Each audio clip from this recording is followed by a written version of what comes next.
नमस्कार। डॉक्टर बबीता जैन, सह आचार्य राजनीति विज्ञान हूँ और आज हम ज्ञानदूत के दूसरे चरण के राजनीति विज्ञान के इस वीडियो श्रृंखला में ब्रिटेन के संविधान के अंतर्गत अभिसमय का अध्ययन करेंगे। अभिसमय के बारे में ऑग और जिंक का कथन है कि अभिसमय कानून के सूखे ढांचे पर मांस चढ़ाते हैं। अक्सर परीक्षा में पूछ लिया जाता है कि इस कथन का तात्पर्य क्या है। तो आज हम ब्रिटेन के संविधान के अभिसमयों का विस्तार से अध्ययन करेंगे। अभिसमय का सामान्य सा अर्थ है संविधान की परंपराएं। संविधान विशेषज्ञ डाइसी ने इनके लिए संवैधानिक परंपराएं शब्द का प्रयोग किया है। जे.एस. मिल अभिसमयों को संविधान के अलिखित नियम कहकर संबोधित करता है और एनसन ये कहता है कि अभिसमय का अर्थ है संवैधानिक रीति रिवाज। हम परिवार में, समाज में अनेक रीति रिवाजों का पालन करते हैं और इसी प्रकार से शासन और सरकार के संचालन में भी अनेक ऐसी परंपराएं होती हैं जो यद्यपि कानून नहीं होती हैं किंतु उनका महत्व कानूनों के समान ही होता है। इस संबंध में ऑग और जिंक ने अभिसमयों को बहुत ही सुंदर तरीके से समझाने का प्रयास किया है। उनका कहना है कि अभिसमयों का निर्माण उन समझौतों, आदतों या प्रथाओं से मिलकर होता है जो राजनीतिक नैतिकता के नियम मात्र होते हुए भी बड़ी से बड़ी सार्वजनिक सत्ताओं के दिन प्रतिदिन के संबंधों और गतिविधियों के अधिकांश भाग का नियमन करते हैं। ये अभिसमय कानून के सूखे ढांचे पर मांस चढ़ाते हैं, कानूनी संविधान को संचालित रखते हैं और उसे बदलती हुई सामाजिक आवश्यकताओं तथा राजनीतिक विचारों के अनुसार संशोधित करते रहते हैं। अब आप देखिए कि ऑग और जिंक ने अपनी इस परिभाषा में बहुत सारी बातों को सम्मिलित किया है। उनके अनुसार इनका निर्माण कैसे होता है, तो वो ये कहते हैं कि इनका निर्माण उन समझौतों से होता है जो जनता और सरकार ने किसी समय में किए होंगे, या वो आदतें हैं जो लगातार प्रयोग के कारण हमारे सरकार के कार्य का एक हिस्सा बन जाती है, या वो परंपराएं हैं जो लंबे समय से चली आ रही हैं। तो इनका निर्माण कैसे हुआ? ऑग और जिंक कहते हैं कि उनका निर्माण एक लंबी प्रक्रिया से हुआ है, इनको किसी एक समय में लिखा नहीं गया। दूसरा, ये होते क्या हैं? तो ये केवल नैतिकता के छोटे छोटे नियम होते हैं कि ये करना चाहिए, वो करना चाहिए, ऐसा करने से ठीक रहेगा, हालांकि इनका उल्लंघन करने पर दंड भी नहीं दिया जाता। तो ऑग और जिंक कहते हैं कि ये राजनीतिक नैतिकता के केवल नियम हैं, लेकिन फिर भी ये बड़ी से बड़ी सरकारी और सार्वजनिक सत्ताओं के गतिविधियों के बहुत बड़े भाग का नियमन करते हैं, अर्थात सरकार के बड़े बड़े कार्य भी इन परंपराओं के आधार पर चलते रहते हैं। अंतिम जो भाग है उसमें ऑग और जिंक अभिसमयों का महत्व बताते हैं। पहला महत्व क्या है कि ये कानूनी ढांचे को चलायमान रखते हैं, कानून के सूखे ढांचे पर मांस चढ़ाते हैं। जिस प्रकार से मानव का यदि हम एक स्केलेटन देखें और मानव का यदि शरीर का यदि सूखा ढांचा मात्र देखें, तो यह जो हड्डियों का ढांचा है इसको आप चला नहीं सकते, किंतु हड्डियों के इस ढांचे पर जैसे ही मांस चढ़ जाता है वैसे ही वो चल सकता है। आप हाथ पैरों को चाहे जैसे हिला सकते हैं, बहुत ही लचीला बन जाता है। तो ये जो लचीलापन है ये कानून के सूखे ढांचे को अभिसमय प्रदान करते हैं, कार्यशील रखते हैं। दूसरा, कानूनी संविधान इनके आधार पर आसानी से लंबे समय तक चलता रहता है, समय बदलता रहता है, कानून बनाने की आवश्यकता भी नहीं होती और परंपराओं के आधार पर आसानी से सरकारें चलती हैं, काम करती हैं।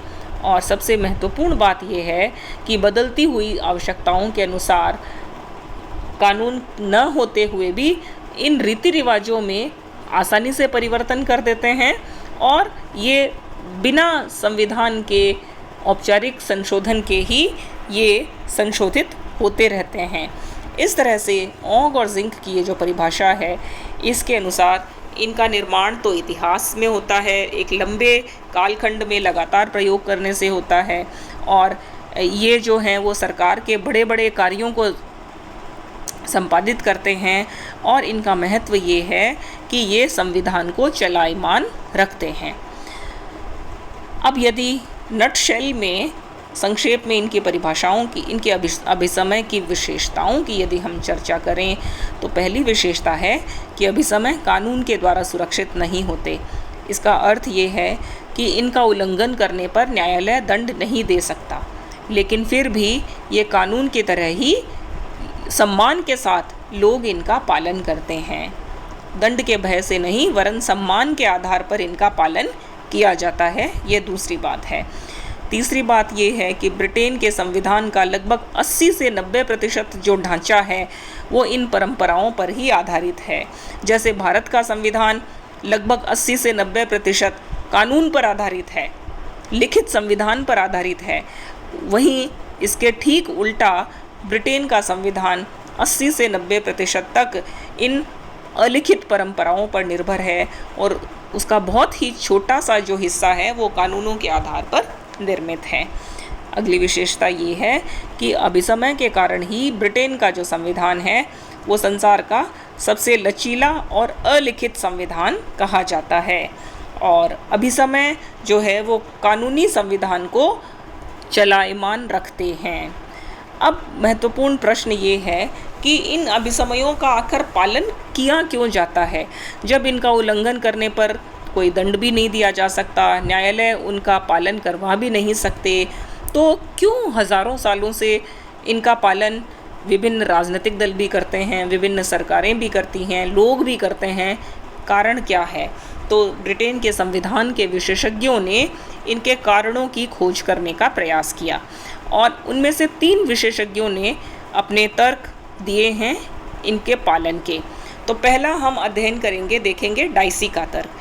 डाइसी ब्रिटेन के संविधान का एक बहुत ही बड़ा समीक्षक हुआ है, और उसने the law of the constitution नामक एक पुस्तक लिखी, और उसमें वो ये कहता है कि अभिसमय का पालन इसलिए किया जाता है क्योंकि अभिसमय और कानून एक दूसरे से अभिन्नता से जुड़े होते हैं। जैसे ही अभिसमय का उल्लंघन करेंगे वैसे ही किसी न किसी कानून का उल्लंघन ज़रूर हो जाएगा, और क्योंकि कानून का उल्लंघन करने पर दंड मिलेगा तो उसके कारण अभिसमय का यदि कोई उल्लंघन करते हैं तो वो जो भय है कि पता नहीं इससे कौन से कानून का उल्लंघन हुआ होगा, तो अभिसमय के पालन के पीछे जो भय है वो कानून के उल्लंघन का भय है। तो इस तरह से डाइसी का जो तर्क है वो एक नकारात्मक तर्क है। वो उसका ये कहना है कि लोग अभिसमयों का पालन इसलिए करते हैं कि उन्हें सदैव ये डर सताता है कि इसके कारण किसी कानून का उल्लंघन ना हो जाए। और वो एक उदाहरण देता है, और वो उदाहरण ये है कि यद्यपि वैसे तो ये एक परंपरा ही है कि संसद का अधिवेशन हर वर्ष बुलाया जाएगा। अब यदि इस परंपरा का पालन न करेंगे तो क्या होगा? तो एक कानून है उसका उल्लंघन अपने आप हो जाएगा। और वो कानून क्या है? कानून ये है कि ब्रिटेन में संसद में हर साल बजट प्रस्तुत किया जाना चाहिए। दूसरा कानून ये है कि सेना संबंधी कानून का नवीनीकरण किया जाना चाहिए। अब यदि संसद का अधिवेशन प्रतिवर्ष होगा ही नहीं तो बजट कैसे प्रस्तुत किया जाएगा और सेना संबंधी कानून का नवीनीकरण कैसे होगा? तो एक अभिसमय का उल्लंघन किया और उसके उल्लंघन के साथ ही 2 कानूनों का उल्लंघन अपने आप हो गया, जिनका उल्लंघन करने पर न्यायालय सरकार को दंडित कर सकते हैं। तो इसलिए ये जो उल्लंघन का भय है, डाइसी का मानना है कि इसीलिए सरकारें अभिसमयों का पालन करते हैं। किंतु लॉवेल इस तर्क को नहीं मानता। वो ये कहता है कि बहुत से अभिसमय ऐसे हैं जिनका उल्लंघन करने पर किसी भी कानून का भंग नहीं होता, फिर भी लोग उनका पालन करते हैं, तो फिर भी सरकारें उनको मानती हैं, तो उसके पीछे कोई दूसरा ही कारण है। और लॉवेल ये कहता है कि वो जो दूसरा कारण है वो है जनमत का दबाव। सरकारों पर जनमत का इतना दबाव रहता है कि जनता ये चाहती है कि सरकारें परंपराओं का पालन करें, राजा परंपरा का पालन करे। यदि राजा जनता के द्वारा स्वीकृत इन परंपराओं का पालन नहीं करेगा तो उसको सिंहासन से हटाया जा सकता है, उसको मृत्युदंड तक दिया जा सकता है, और इतिहास में ऐसा वहाँ की जनता ने किया भी है। अगर किसी परंपरा का उल्लंघन यदि कोई सरकार करती है तो जनता ये बात सहन नहीं करेगी और अगले आम चुनावों में उसको भारी बहुमत से हरा सकती है। इसलिए सरकारों को इस बात का डर लगता है कि यदि उन्होंने अभिसमयों का उल्लंघन किया तो जनता का विश्वास खो देंगे।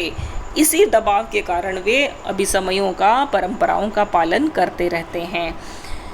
किंतु इसमें भी सत्य का अंश कुछ कम है।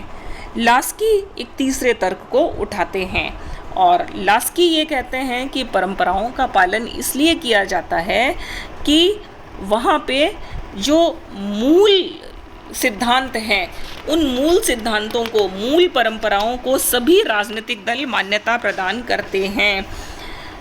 किसी भी दल की सरकार आए वो ये जानती है कि उसे इन परंपराओं का उल्लंघन नहीं करना।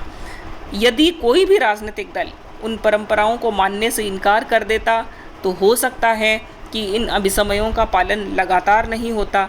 अब क्योंकि राजनीतिक दलों में इस बात के लिए मतैक्य है कि कोई भी दल सरकार में आए उन्हें इन परंपराओं का पालन करना ही पड़ेगा। और दूसरा जो महत्वपूर्ण आधार है लास्की के अनुसार वो ये है कि इन परंपराओं ने ही संविधान को चलायमान रखा है। इन परंपराओं के कारण ही राजतंत्र का लोकतंत्रीकरण हुआ है। इसलिए वहाँ के जो सरकारें हैं इनका आसानी से पालन करती हैं। तो इस तरह से तीन भिन्न भिन्न आधारों पर विद्वानों ने ये बताने का प्रयास किया है कि अभिसमयों का पालन क्यों किया जाता है। कानून के उल्लंघन का भय, इसमें भी थोड़ी सत्यता है। जनमत का दबाव है, इसमें भी सत्यता का अंश है। और राजनीतिक दल सभी अभिसमयों को स्वीकार करते हैं, इसमें भी सत्यता का अंश है। लेकिन सर्वाधिक महत्वपूर्ण कारण है वो ये है कि अभिसमय उपयोगी हैं। अभिसमय का पालन करने से सरकारें अच्छी तरह से कार्य करती हैं। अभिसमय मितव्ययिता सरकार के खर्चे को कम करते हैं। अभिसमय वहाँ की जनता के मानसिक ढांचे के अनुरूप है। वहाँ की जनता रूढ़िवादी है और रूढ़ियों को जनता पसंद करती है। तो ये अभिसमयों के पालन के आधार हैं। इस प्रकार से हम ये कह सकते हैं कि ब्रिटेन में जो अभिसमय हैं वो अभिसमय संख्या में बहुत अधिक होते हुए भी उनका पालन बहुत आसानी से किया जाता है। बहुत से अभिसमय राजा से संबंधित हैं, जैसे कि राजा लोक सदन के बहुमत वाले दल के नेता को ही प्रधानमंत्री बनाएगा। राजा अपने मंत्रियों से परामर्श जरूर करेगा। राजा संसद का जो प्रतिवर्ष बैठक अवश्य बुलाएगा। वो प्रधानमंत्री के द्वारा बनाए गए मंत्रिमंडल को ही अपना मंत्रिमंडल मानेगा। बहुत सारे जो अभिसमय हैं वो मंत्रिमंडल से संबंधित हैं, संसद से संबंधित हैं। इस प्रकार से बहुत सारे संवैधानिक परंपराएं हैं। और यदि इनके महत्व की बात हम करें तो संक्षेप में हम ये कह सकते हैं कि अभिसमयों के द्वारा ब्रिटेन के संविधान का निर्माण हुआ है। अभिसमयों के द्वारा ब्रिटिश के संविधान का क्रियान्वयन हुआ है और अभिसमय ब्रिटेन के संविधान को श्रेष्ठतम बनाने में सबसे महत्वपूर्ण रूप से योगदान देते हैं। अभिसमयों से ही राजतंत्र का लोकतंत्रीकरण हुआ है। अभिसमय ही ब्रिटेन के संविधान को प्रगतिशील बनाए रखते हैं और अभिसमय वहाँ की जनता की मनोभावना के अनुरूप है। इस प्रकार से अभिसमय वहाँ कानून के सूखे ढांचे पर मांस चढ़ाते हैं। संविधान कैसा भी हो उसको समय के अनुसार चलायमान रखने का जो काम है वो अभिसमय करते हैं। धन्यवाद। इसके संबंधित यदि आपको और वीडियो देखने हैं तो आप डॉक्टर बबीता जैन के YouTube चैनल पर आप जाकर के संविधानों से संबंधित बहुत से वीडियो देख सकते हैं। धन्यवाद।